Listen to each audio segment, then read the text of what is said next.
Hello friends, welcome to the success Kendra. Friends देखिए, आज का जो सेशन है बिहार दरोगा 1275 पोस्ट का जो एग्ज़ाम 17 दिसंबर 2023 को लिया जाएगा, उसके लिए बड़ा ही इंपॉर्टेंट आज का सेशन है। देखिए, आज इस सेशन में हम लोग साइंस के यानी कि विज्ञान के जो सबसे महत्वपूर्ण प्रश्न है बिहार दरोगा 17 दिसंबर 2023 एग्ज़ाम के दृष्टिकोण से, उनको इस सेशन में हम कवर करेंगे। लगातार मैं आपके लिए कंटेंट उपलब्ध करवा रहा हूँ फ्रेंड्स। प्लीज़ सेशन को लाइक ज़रूर करें, आपका एक लाइक हमें काफ़ी मोटिवेट करता है। और देखिए, चैनल पर अगर आप पहली बार विजिट कर रहे हैं तो चैनल को सब्सक्राइब कर लीजिए, और जो बगल में बेल आइकन है, घंटी का निशान है, उसको ज़रूर दबा लीजिएगा, ताकि जब भी बिहार दरोगा भर्ती 2023 से संबंधित कोई भी इंपॉर्टेंट वीडियो अपलोड किया जाए तो उसका नोटिफिकेशन सबसे पहले आपके पास पहुँच जाए।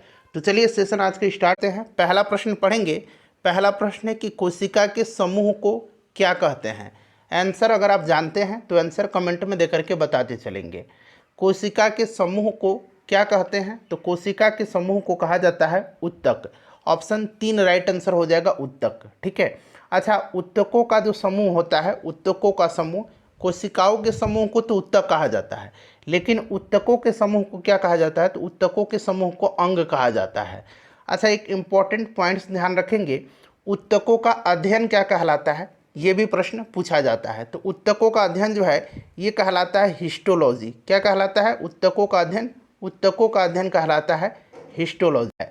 चलिए नेक्स्ट क्वेश्चन करेंगे कि पौधे में लचीलेपन का गुण किस उत्तक के कारण होता है।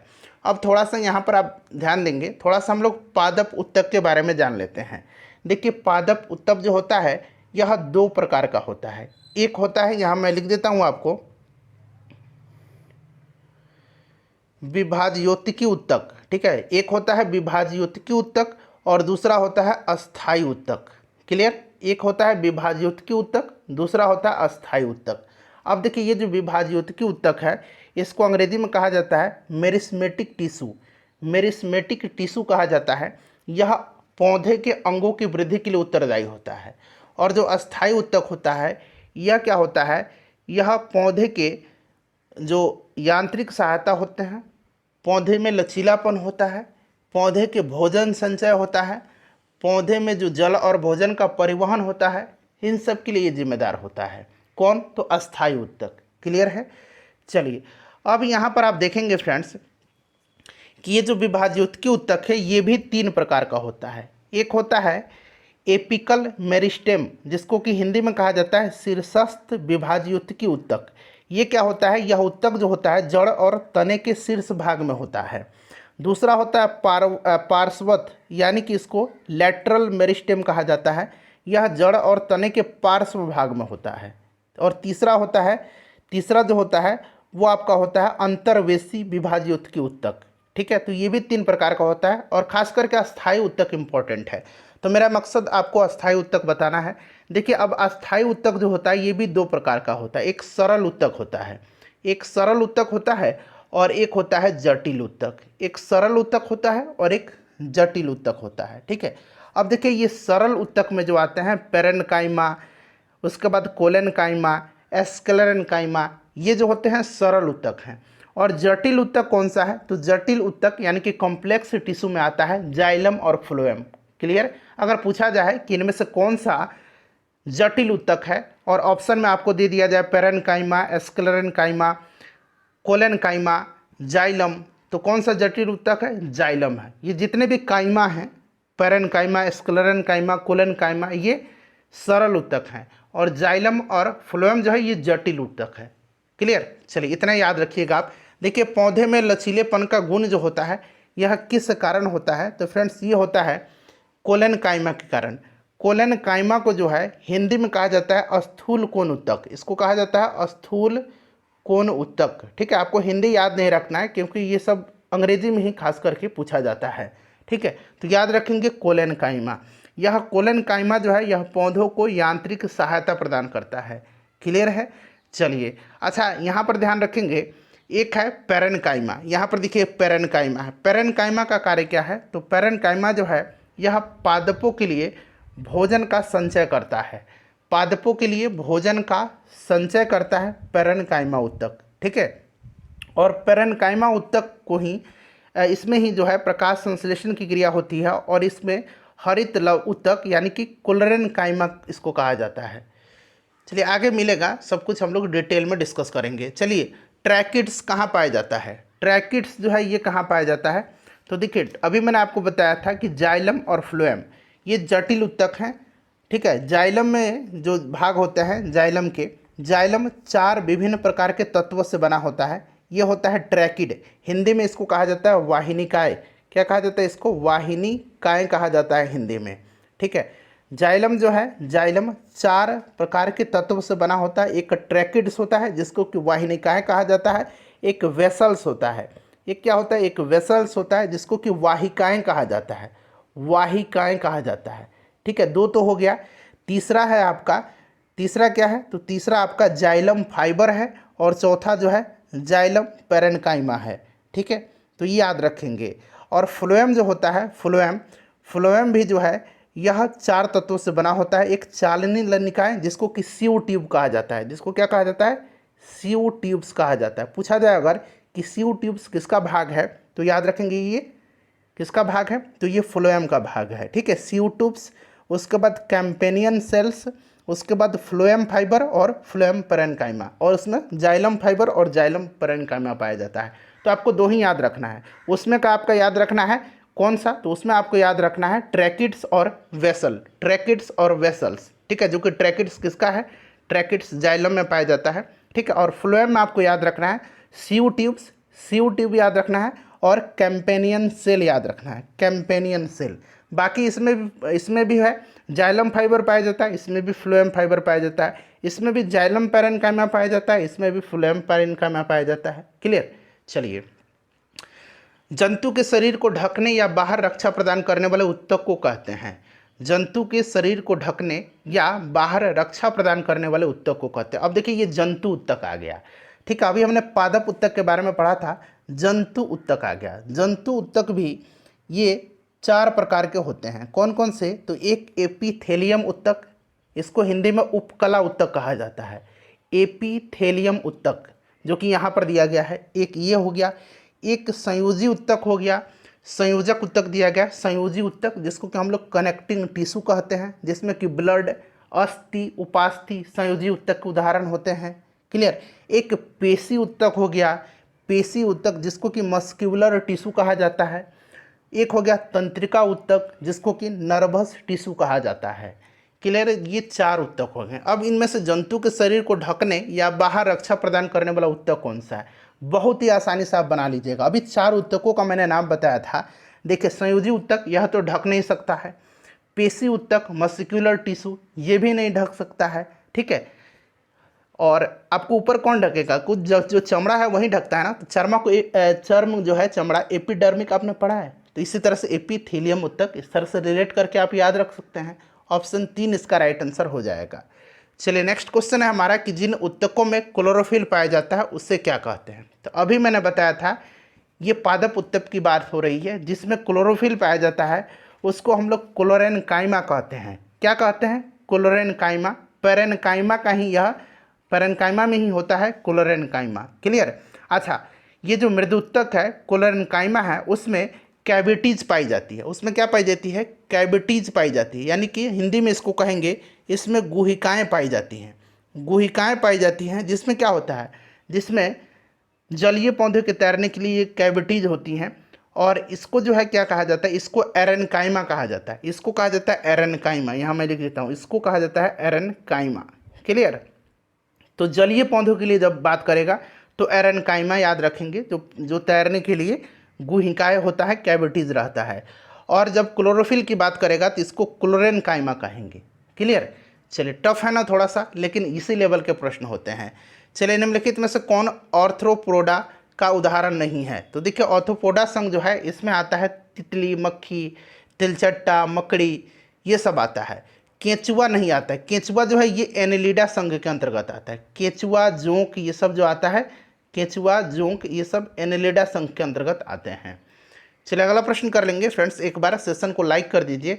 और देखिए, हम लोग बिहार पुलिस कांस्टेबल के लिए 50 से अधिक इंपॉर्टेंट प्रश्नों को कवर किए हुए हैं। मैंने सबका लिंक इस वीडियो के डिस्क्रिप्शन में दे दिया है, प्लेलिस्ट बना दिया है। आप चैनल पर चले जाइए और प्लेलिस्ट ओपन करके देख लीजिएगा।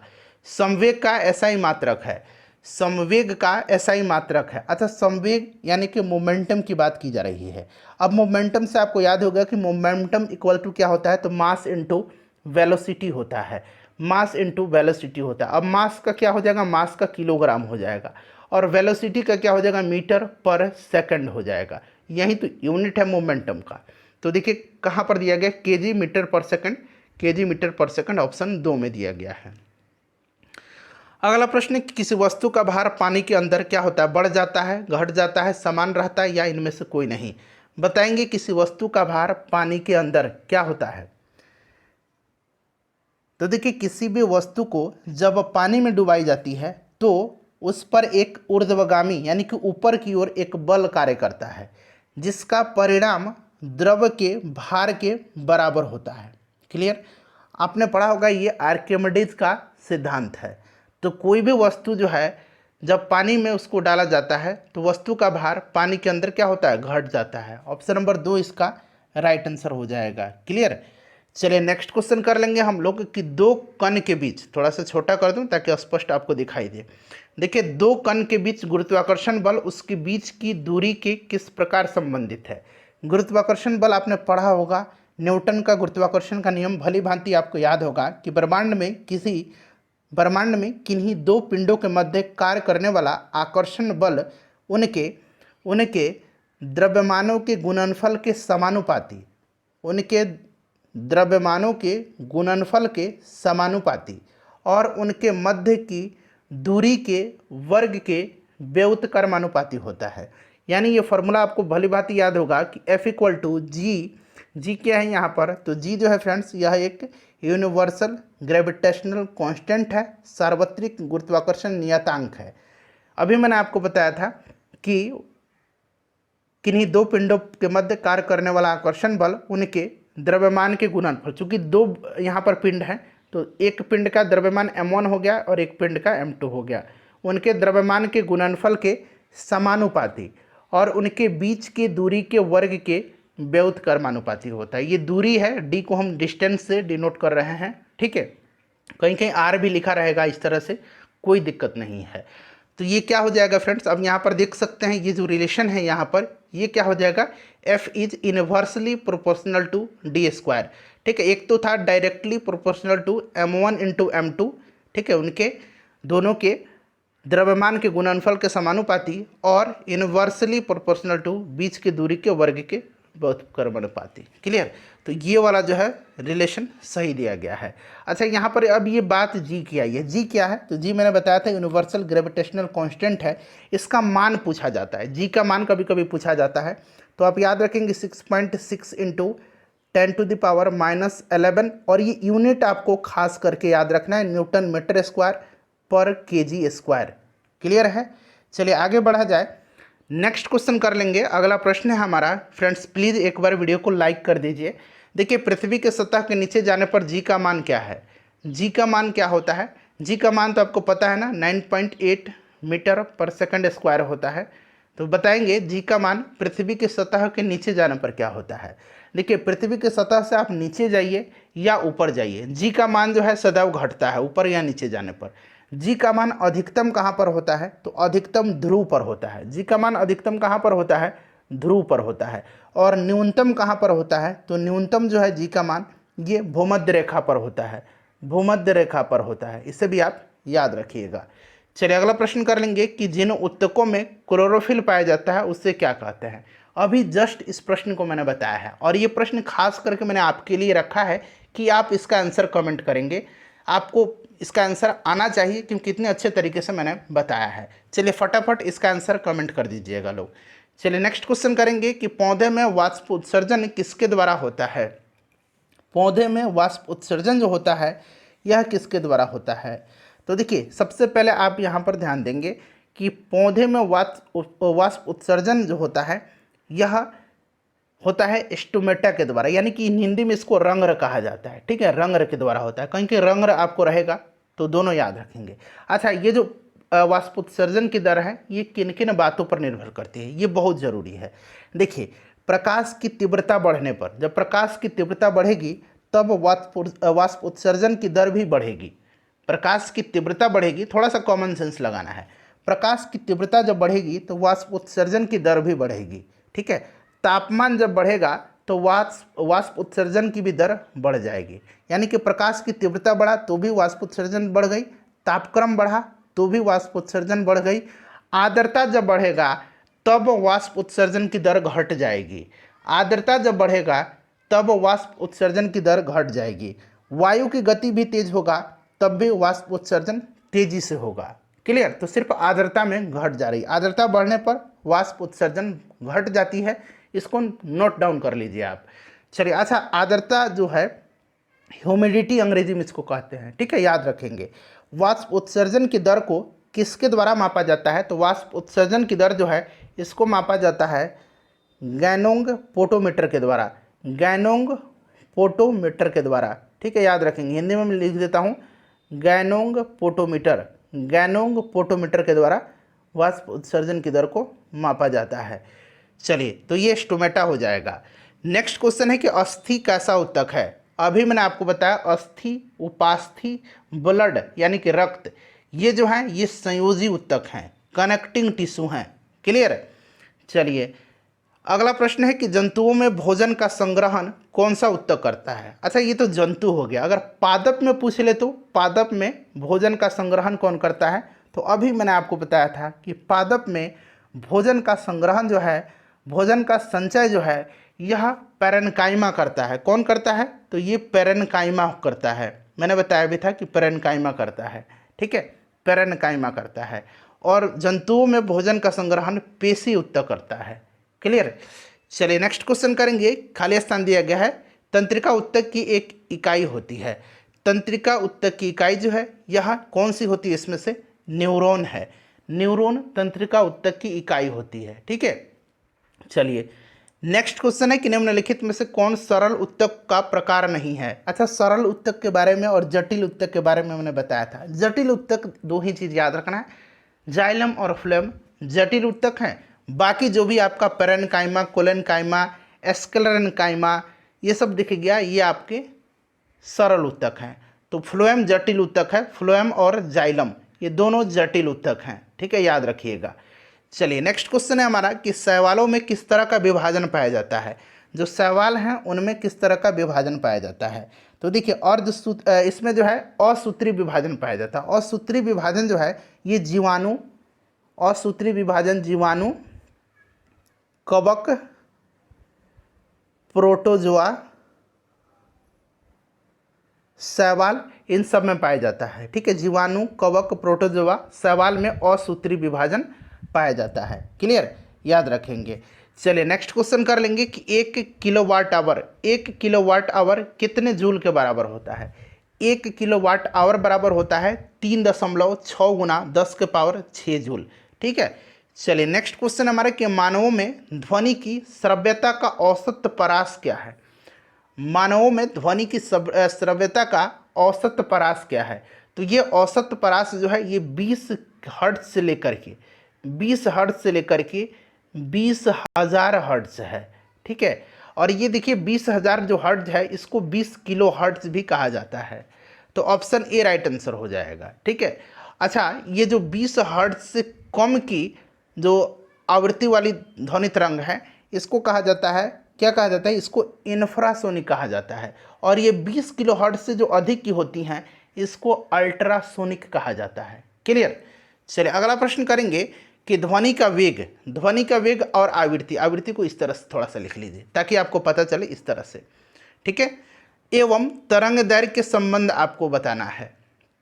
तो देखिए, आपने पढ़ा होगा फ्रेंड्स कि किसी माध्यम में तरंग का वेग उसकी आवृत्ति और तरंग दैर्घ्य के गुणनफल के बराबर होता है। किसी माध्यम में तरंग का वेग उसकी आवृत्ति और तरंग दैर्घ्य के गुणनफल के बराबर होता है। तो ये वाला रिलेशन है। कहाँ पर है ये वाला रिलेशन? तो देखेंगे, ये वाला रिलेशन जो है फ्रेंड्स ये आपका यहाँ पर दिया गया है, ठीक है, यहाँ पर दिया गया है। तो इस तरह से आप इसको यहाँ पर सुधार कर लीजिएगा, इस तरह से बना लीजिए, ठीक है। चलिए, नेक्स्ट क्वेश्चन कर लेंगे। अगला प्रश्न है हमारा कि एक मशीन 200 जूल का कार्य 8 सेकंड में करती है, तो मशीन की सामर्थ्य कितनी है? मशीन की सामर्थ्य यानी कि मशीन का पावर पूछा जा रहा है। बताएंगे राइट आंसर क्या हो जाएगा। बहुत ही सिंपल है। पावर बराबर क्या होता है, तो पावर बराबर होता है work upon time. Work upon time यानी कि कार्य बटा समय होता है। कार्य दिया गया है कितना, तो कार्य 200 जूल दिया गया है, समय दिया गया है 8 सेकंड। अब इसको आप लोग सॉल्व कर देंगे तो ये आपका 8 दूना 16 और 8 पच्चीस 40 यानी कि 25 आ गया। और पावर का यूनिट आपको याद रखना है, क्योंकि यहाँ 25 यहाँ 2 जगह है 3 जगह है, तो पावर का वाट होता है, तो 25 वाट इसका राइट आंसर हो जाएगा। चलिए, स्नायु और कंडरा, अब ये शुद्ध हिंदी है। स्नायु को अंग्रेजी में कहा जाता है, क्या कहा जाता है, तो स्नायु को अंग्रेजी में कहा जाता है लिगामेंट्स। स्नायु को क्या कहा जाता है, लिगामेंट्स कहा जाता है। यहाँ मैं लिख देता हूँ लिगामेंट्स, ठीक है, ये स्नायु है, स्नायु को लिगामेंट कहा जाता है। और कंडरा को टेंडन कहा जाता है। कंडरा को क्या कहा जाता है, कंडरा को टेंडन कहा जाता है। तो स्नायु और कंडरा यानी कि लिगामेंट्स और टेंडन ये क्या हैं, तो ये संयोजी ऊतक के उदाहरण होते हैं। संयोजी ऊतक याद रखेंगे। अच्छा, लिगामेंट्स का कार्य पूछा जाता है। लिगामेंट्स क्या करता है, यानी कि जो स्नायु है ये दो हड्डियों को एक साथ जोड़ता है, और टेंडन जो है ये हड्डी और मांसपेशी को जोड़ता है। और ये दो हड्डी को हड्डी से जोड़ता है लिगामेंट, और हड्डी को मांसपेशी से जोड़ता है टेंडन। क्लियर। चलिए, अगला प्रश्न है कि आवृत्ति का एसआई मात्रक आपसे पूछ लिया गया है। बताएंगे कि आवृत्ति का एसआई मात्रक क्या होता है। तो आवृत्ति का एसआई मात्रक जो होता है हर्ट्ज होता है, ठीक है, आपने ये तो पढ़ा होगा। अच्छा, आवृत्ति और टाइम पीरियड का गुणनफल एक होता है। टाइम पीरियड और जो आवृत्ति है, आवृत्ति या इसी तरह से मैं लिख देता हूँ, ठीक है, इसका गुणनफल एक होता है। तो आवृत्ति बराबर अब क्या हो जाएगा, तो 1 बटा टाइम पीरियड हो जाएगा, यानी कि ऑप्शन सी जो है, ऑप्शन 3 नंबर सेकंड इनवर्स इसका राइट आंसर हो जाएगा। चलिए, नेक्स्ट क्वेश्चन है कि एक पिंड का वेग उसके प्रारंभिक वेग का 3 गुना करने पर, एक पिंड का वेग उसके प्रारंभिक वेग के 3 गुना करने पर उसकी गतिज ऊर्जा क्या होगी। अब देखिए, गतिज ऊर्जा हाफ mv² कर रहा है प्रश्न में कि मास में कोई चेंजिंग नहीं है, और ये 3 गुना उसकी ऊर्जा प्रारंभिक वेग कर दिया जा रहा है, तो यानी कि 3v² हो गया। अब यहाँ पर हाफ m 3 तिरका 9v² हो जाएगा। मैंने आपको बताया है कि जब भी आप गतिज ऊर्जा वाला प्रश्न को सॉल्व करेंगे तो इसमें से आप फार्मूला को बाहर निकालेंगे। अब इसमें फार्मूला क्या है, काइनेटिक एनर्जी का हाफ m और v², तो यहाँ पर निकाल दीजिए हाफ m और v²। अंदर क्या बच गया, अंदर 9 बचा, इससे 9 को बाहर कर दीजिए। एक ही बात तो है, तो इससे पता भी चल जाएगा कितना है, तो 9 गुनी हो गई, ठीक है, ये काइनेटिक एनर्जी है, 9 गुनी हो गई, तो इस तरह से 9 गुनी राइट आंसर हो जाएगा। चलिए, वायरस से होने वाला रोग निम्नलिखित में से नहीं है। इनमें से कौन सा वायरस से होने वाला रोग नहीं है, तो डेंगू वायरस से होता है, इन्फ्लुएंजा भी होता है, एड्स भी होता है, हैजा नहीं होता है। हैजा जो होता है ये जीवाणु से होता है, हैजा बैक्टीरिया जीवाणु से होने वाला रोग है। नेक्स्ट है कि संक्रमित पेयजल से फैलने वाला रोग कौन सा है। संक्रमित पेयजल से फैलने वाला जो रोग है यह कौन सा रोग है, तो फ्रेंड्स यह हेपेटाइटिस है। हेपेटाइटिस है, राइट आंसर हेपेटाइटिस हो जाएगा, ठीक है। लीवर को प्रभावित करता है। एंटीबॉडी का निर्माण किस कोशिका के द्वारा होता है। एंटीबॉडी का निर्माण जो है यह होता है किसके द्वारा, यहाँ सुधार करेंगे, इसको लिम्फो इस तरह से लिखिए, ठीक है, लिम्फरो नहीं होगा, ये लिम्फोसाइट होता है, लिम्फोसाइट्स, ठीक है, बना लीजिए इसको लिम्फोसाइट्स। चलिए, बताइएगा कि एंटीबॉडी का निर्माण किस कोशिका के द्वारा होता है। तो एंटीबॉडी का निर्माण जो है लिम्फोसाइट्स के द्वारा होता है। किसके द्वारा होता है, लिम्फोसाइट्स के द्वारा होता है। सेम प्रश्न जो है बीपीएससी में पूछा गया है। चलिए, नेक्स्ट क्वेश्चन कर लेंगे कि ईसीजी का पूरा नाम क्या है। ईसीजी का पूरा नाम क्या है। ईसीजी का और एक ईईजी होता है। ईईजी यह हृदय के लिए होता है, ये मस्तिष्क के लिए होता है, और ईसीजी हृदय के लिए होता है, ठीक है, ईसीजी हृदय के लिए और ईईजी जो है ये मस्तिष्क के लिए, याद रखिएगा। क्लियर। चलिए, अब बताइए कि ईसीजी का पूरा इसका नाम क्या है, फुल फॉर्म क्या है। तो ईसीजी का क्या होता है, तो ईसीजी का होता है इलेक्ट्रोकार्डियोग्राम। इलेक्ट्रोकार्डियोग्राम, तो इनमें से कोई नहीं होगा, क्योंकि कार्डियोग्राम नहीं कार्डियोग्राफ दिया गया, इलेक्ट्रोकार्डियोग्राम होता है। और ईईजी का क्या होता है, ईईजी का होता है इलेक्ट्रोइंसेफेलोग्राम, इलेक्ट्रोइंसेफेलोग्राम, ठीक है। चलिए, नेक्स्ट क्वेश्चन है कि रक्त प्लाज्मा में सबसे अधिक मात्रा में मौजूद है। तो रक्त प्लाज्मा जो होता है इसमें सबसे अधिक मात्रा में, अच्छा, रक्त में प्लाज्मा कितना होता है, तो रक्त में प्लाज्मा 55% लगभग होता है। रक्त में प्लाज्मा कितना होता है, तो लगभग 55%। और प्लाज्मा में क्या होता है सबसे ज़्यादा, तो प्लाज्मा में लगभग 90% जल होता है। ठीक है, नेक्स्ट क्वेश्चन है कि रक्तचाप का सामान्य से अधिक हो जाना क्या कहलाता है। रक्तचाप का, ब्लड प्रेशर का सामान्य से अधिक हो जाना क्या कहलाता है, तो फ्रेंड्स ये हाइपरटेंशन कहलाता है। हाइपरटेंशन का केस आपने पढ़ा भी होगा, सुना भी होगा। ठीक है, हाइपरटेंशन होता है। देखिए किस गैस के कारण पावरोटी या केक फूल करके मुलायम और स्पंजी हो जाते हैं, किस गैस के कारण, तो यह गैस जो है जिसके कारण पावरोटी और केक या रोटी फूलता है, कार्बन डाइऑक्साइड है, कार्बन डाइऑक्साइड है। ठीक है, चलो उसके बाद देखिए निम्नलिखित में से किसका उपयोग जो है सोडा अम्ल अग्निशामक के रूप में किया जाता है, अग्निशामक के रूप में किया जाता है, बताएंगे। अग्निशामक के रूप में किया जाता है किसका इसमें से इस्तेमाल, तो ये बेकिंग सोडा का किया जाता है। Baking soda NaHCO3 baking soda खाने वाला सोडा है। चलिए अगला प्रश्न है हमारा कि नेटल पौधे, नेटल एक तरह का पौधा होता है, नेटल पौधे के पत्तों को छूने पर डंक जैसा दर्द होता है, यह दर्द किस अम्ल के स्राव से होता है, तो नेटल पौधे की पत्तियों पर जो होता है क्या होता है, मेथनोइक अम्ल होता है। ये डंक जो होता है उसमें मेथनोइक अम्ल जो है स्रावित होता है, मेथनोइक अम्ल याद रखिएगा। ठीक है, VBI क्वेश्चन है।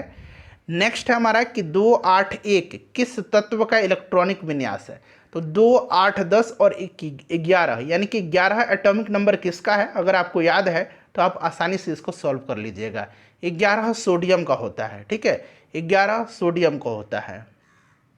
चलिए नेक्स्ट क्वेश्चन है हमारा कि निम्नलिखित किरणों में से सबसे अधिक वेधन क्षमता किसमें होती है, सबसे अधिक वेधन क्षमता जो होती है ये किसकी होती है, तो सबसे ज़्यादा वेधन क्षमता जो है ये गामा किरण की होती है। किसकी होती है, गामा किरण की वेधन क्षमता सबसे ज़्यादा होती है, तो गामा किरण हो जाएगा।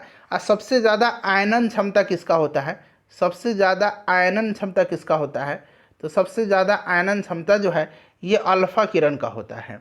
अगला प्रश्न कि 573 केल्विन का समतुल्य तापमान सेंटीग्रेड में क्या होगा, तो आपको पता है कि सेंटीग्रेड में हम जब भी सेंटीग्रेड से हम केल्विन में जाते हैं तो सेंटीग्रेड से केल्विन में 273 जोड़ देते हैं, 273 जोड़ देते हैं ना, आपको याद है ना कि 0 डिग्री C प्लस 273 ये केल्विन में इस तरह से हम लोग इसको बदलते हैं।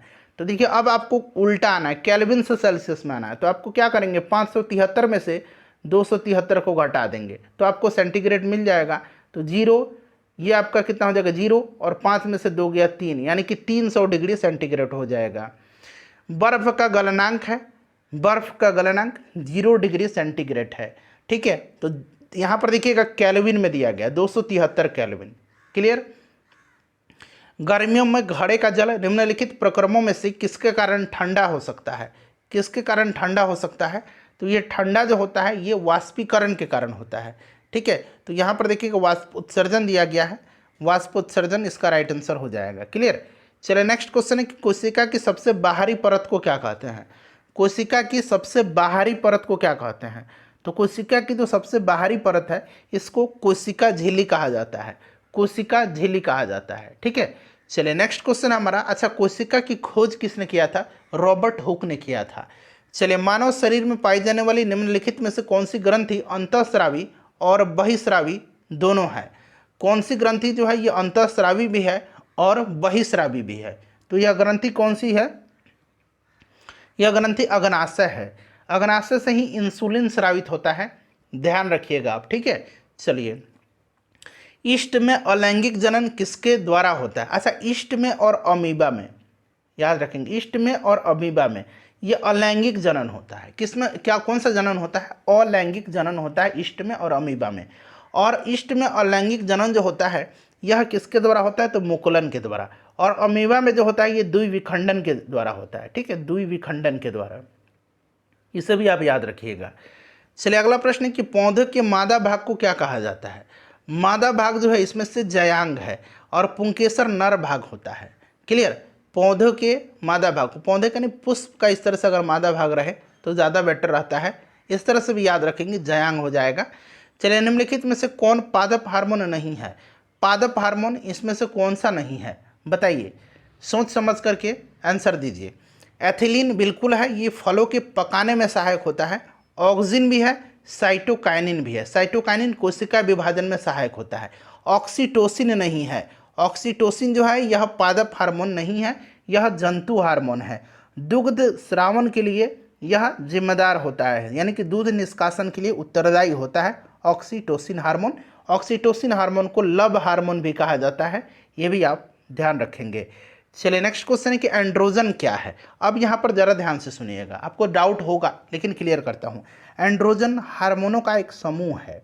एंड्रोजन हार्मोनों का एक समूह है जिसको कि नर हार्मोन कहा जाता है। नर हार्मोन कहा जाता है, लेकिन एंड्रोजन नर और मादा दोनों में पाया जाता है। और इसको कहा जाता है नर हार्मोन, लेकिन पाया जाता है नर और मादा दोनों में, लेकिन ये कहा जाता है नर हार्मोन। ठीक है, चलिए नेक्स्ट क्वेश्चन है हमारा कि पीतल एक मिश्र धातु है। पीतल जो है किसका मिश्र धातु है?